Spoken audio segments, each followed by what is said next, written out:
What's going on, guys? It's your boy Maximum RPM coming at you with another video today. And in this video, originally I wanted to do this as one big video. Unfortunately, I haven't had the time to do it in one video. It's been actually about a week and a half over the process of making this video. And it's just going to lead to a really choppy edit. So in this video, we're going to focus on one thing. And that's going to be the steering knuckles. So the Redcat Gen 7, which we just picked up and we did our review on, has one problem right out of the box, and it's its turning angle. It does not have a very good turning circle. It's alright. And if it's your first crawler and you're really not that worried about it, it's not a huge deal. But if you want performance out of it, first thing you can do is get it turning better. So I actually recommend, and after doing this video I realized this, you can cut the plastic knuckles. They have bump stops on them. And those bump stops are designed to keep you from hyperextending the axles. If you don't want to buy the aluminum ones, you can just cut those, and they essentially do the same job. So, I'm still going to leave a link to the knuckles, because we used them in this video. But honestly, I recommend just cutting the bump stops off of the plastic knuckles, because they do just fine. And we're going to do this more of a budget truck, so why not save an extra few dollars? Regardless, link to the knuckles in the video description, and I'm also going to link my favorite servo and servo horn set, because our factory servo is very, very weak. Not a whole lot of power, and it's really slow. So, link to that. We're going to do, in this video, our steering knuckles, and I didn't do the servo, but I'm going to link it anyways. And I couldn't do the test quite right, and you'll see that in the video, but regardless, let's get right into it. We got the tractor inside today, and we've been doing a lot of work out here, so I don't have all the room in the world because it has the box scrape on. But you guys get the point. It'll translate, trust me. So I also did some digging, and I found another servo horn that we get to put on this, because I actually can't hit the full steering rate at 100% dual rate. So full left.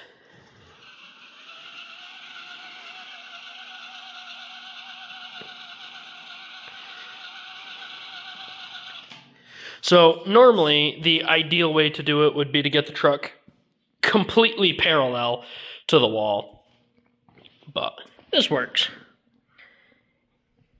That's looking just about 88.5. We'll say 89. With the other tires on it, we actually had 86. So due to the increase in tire diameter, we actually lost a couple inches on our turning circle. Now, let's get the new servo horn installed, and then we will cut the knuckles. So, all I did was take my side cutters and cut the little bump stops off and put on a 25 tooth aluminum servo horn, and we've already got a lot more steering angle, and I just tuned it back so I'm not stressing the servo at all on the adjustable remote. So let's see what we got out of it now. Alright, so 89 is the circle to beat.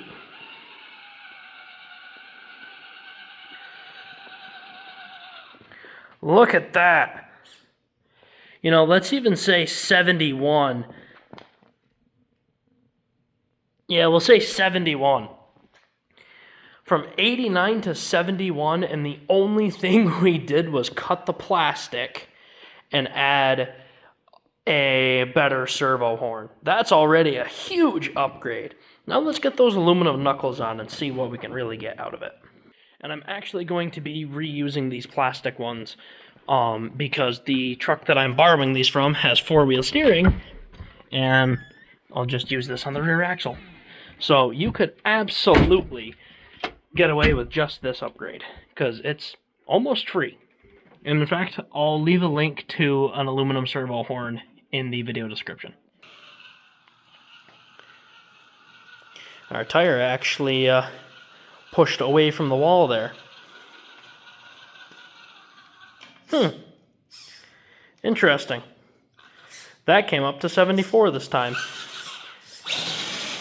Let's do one more test. And I'll actually give it just a little bit of wiggle room to turn with, so it's not getting bound up. And the funny thing is, we actually are having a sharper turning angle. Interesting. 75.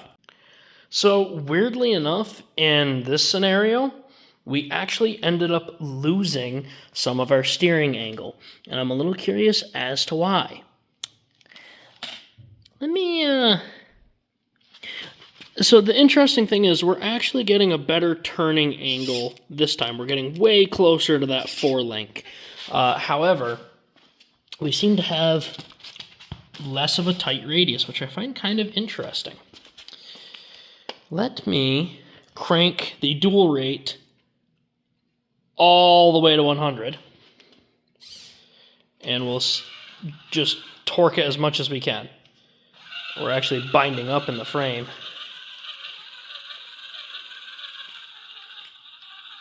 Look at that. Cut it down to 68. So I guess it really comes down to how bold you want to be with it. I turn my endpoints down a little bit because I don't want to stress things. And that's one benefit that the plastic knuckles have is when they have that bump stop on there, you can only turn so far. Like this, well, you can exceed its designed turning angle, and you can stress parts. And it really comes down to how bold of a driver you want to be. If you're fine with the factory turning circle, then it's perfect. If you want to upgrade your turning circle and you don't want to break the bank, just cut the knuckles. Just cut the bump stops off the plastic. They're gonna do just fine. There's nothing wrong with the plastic knuckles. The aluminum ones will give you a little bit more rigidity. So I guess that really comes down to what you want to do. And you can 100% achieve that, what were we at? That 61 or whatever we just got it down to. You can absolutely cut that turning circle down to that with just the plastic knuckles and an aluminum servo horn. Easily. And yeah, I think it depends on how much you want to spend. If you want to keep it very budget friendly for your steering, just cut the knuckles and buy an aluminum servo horn. If you want to go all the way like this, go for it. It really comes down to preference. Alright, we learned a lot from that test actually. But I want to show you guys something before you go and buy parts. So here we have two identical axles. As a matter of fact, these came off of my Everest 10. And here is an Everest 10 knuckle, which is different. This came off my Gen 7, which is different than the Gen 7 knuckle. One, it's shorter. The knuckle is shorter, and it had the ears right there that we cut off. So I want to show you guys something. With the plastic knuckles, you can actually essentially trim it if you wanted to keep those bump stops in there so they will hit instead of overstressing the axles. You can basically trim it to what you want or do what I did and cut them completely off. The aluminum knuckles, you can get the same effect with. I mean, look at that. That goes right till it hits the diff.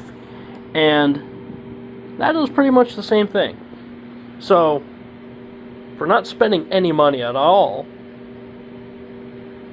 you can have that. I'd actually recommend doing it to the plastic knuckles for a couple reasons. One, it's a free upgrade. Two, I like having plastic because it's a point of failure. I'd rather this break than either my hub or my axle. Now, here's an issue with doing this upgrade or by cutting the bump stops out. They're designed to be in there. They're designed to protect your axles. This is my rock bouncer that I built on Gen 7 axles. I'm not sure how good this is going to come across on camera. Let me turn my flash on. You guys see that groove right there? That groove is from the drive cup actually hitting and wearing it down. It's not as bad on this side because it's been replaced. I have had to replace a lot of these axles, especially on my Everest 10. So honestly, I recommend leaving it stock. It's the most reliable you're ever going to have it, is by not messing with it. But if you do want to get a better turning angle, because whether you have tight trails or you're a competitive person, I wouldn't recommend showing up with a Gen 7 to a competition, but you definitely could. Honestly, I'd recommend just cutting the plastic knuckles and running them, because it's a free mod and it works exactly the same as these aluminum ones. And yeah, that's honestly my recommendation, is cut the plastic knuckles, save your money, and then if you ever break these, either buy another set of plastic ones or get a set of these. Regardless, I am going to leave a link to these in the video description down below, which is also going to be the entire tight steering kit. And that's going to be about it for this episode, guys. I hope you enjoyed. I know I definitely could have done this better, but timelines unfortunately get in the way sometimes. Also, I'm going to leave a link to this servo and servo horn in the video description down below. This is another good thing that you can do. If you do either one of these upgrades and beef up your steering, you can always go in here to your dual rate setting, which will actually dictate how far your servo is allowed to travel. Don't be afraid to tune with this. So one, you're not stressing your servo, and two, so you're not stressing your axles. So I hope you guys enjoyed. I hope this video helps make a decision for you if you are looking to upgrade your Gen 7, or potentially, maybe you've decided this upgrade isn't for me. So whether you're running a stock truck, a comp truck, fully building one, or something in between, just remember, having fun is what really counts at the end of the day. So do what's best for your driving style and for your truck, and that's going to be about it, guys. Please leave a like, comment, and subscribe. Turn on the bell notification so you get all my videos, because I upload frequently. As always, hope this video makes your day just a little bit better. Live life to the max and stay awesome.